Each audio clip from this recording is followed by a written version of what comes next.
Welcome to this explainer. We're going to bypass the surface level headlines today and dig straight into the military strikes that are completely rocking the Middle East. We're going to look past the physical explosions to uncover the much deeper strategic battle that's playing out right now over one of the absolute most critical waterways on the entire planet, the Strait of Hormuz. Okay, let's dive into this. Here is our roadmap. We'll cover the escalating military strikes, the battle for the strait itself, the naval blockade standoff, the multi-million-dollar toll, America's coastal strategy, and finally, what this means for the Middle East's future. Section 1. The escalating military strikes. A tit-for-tat escalation. You know, this recent surge in tensions absolutely didn't happen in a vacuum. It was a very rapid tit-for-tat escalation. According to reports, the immediate catalyst sparked in the Gulf of Oman. The U.S. claimed to have successfully intercepted 4 Iranian drones that were actively targeting commercial vessels.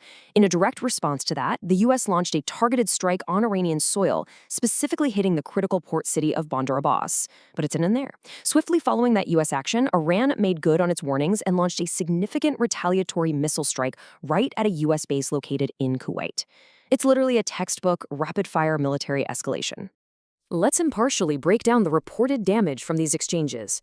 The U.S. strikes zeroed in on the Bandar Abbas port, targeting highly specific military infrastructure, primarily drone and missile launch sites. These are the exact sites reportedly used by the Islamic Revolutionary Guard Corps to run operations over the strait. On the flip side, the Iranian retaliatory strike on the Kuwait base was just as calculated. Reports show this attack successfully targeted multi-layer defense systems, various warehouses, and crucial communication gear. So we're seeing both sides executing incredibly precise strikes aimed at degrading the other's operational capabilities. Section 2. Battle for the Strait. The geographic center. We're moving from those immediate strikes to the absolute geographic center of gravity driving this entire conflict. 15,000. That is the sheer scale of the U.S. naval blockade currently stationed near the Gulf of Oman. We're talking about 15,000 troops alongside a massive fleet of warships, heavily armed and positioned with one singular goal, trying to secure this incredibly vital maritime waterway. And this brilliantly illustrates the stark contrast on the other side. Iran has drawn an invisible yet heavily enforced line in the water, forming a massive 500-kilometer radius. Iran has explicitly warned that any intruding vessel, especially commercial ones operating without their permission within this zone, risks complete destruction. So you have this massive concentration of U.S. naval power basically staring down a 500-kilometer exclusion zone. Section 3. The naval blockade standoff. Military versus geography. So how is this standoff actually playing out for the shipping companies trying to navigate these waters? Well, the U.S. has offered military escorts to protect commercial ships, but they're reportedly really struggling to gain the trust of these shipping companies. Why?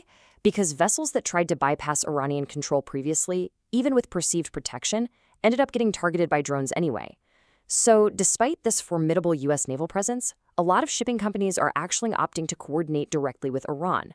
The IRGC is actively providing safe passage guarantees, and right now the industry seems to view direct compliance with Iran as the safest way to get their valuable cargo through in one piece. Section 4. The multi-million-dollar toll. An economic workaround.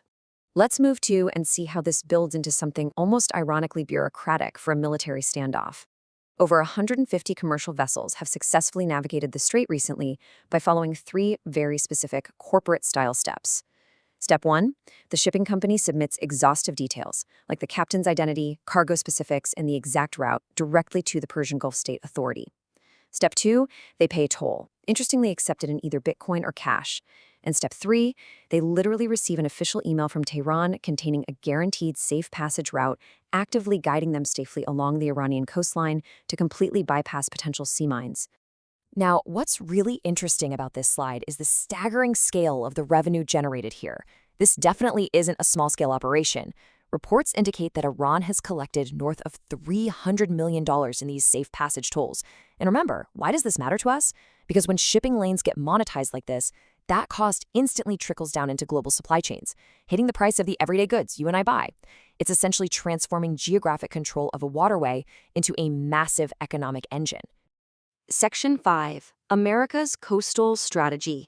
Breaking the Grip.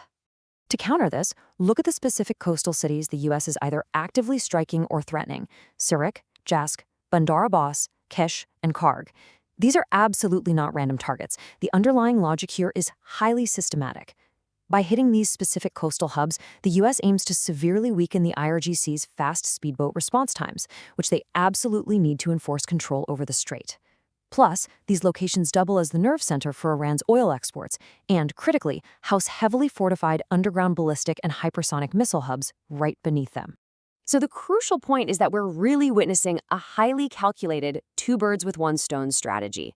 These U.S. strikes aren't just mere retaliations for drone attacks, they're explicitly designed to simultaneously cripple Iran's immediate military capabilities, taking out the drones, missiles, and speedboats, while at the exact same time hitting their long-term economic lifelines, specifically their oil reserves and toll collection infrastructure.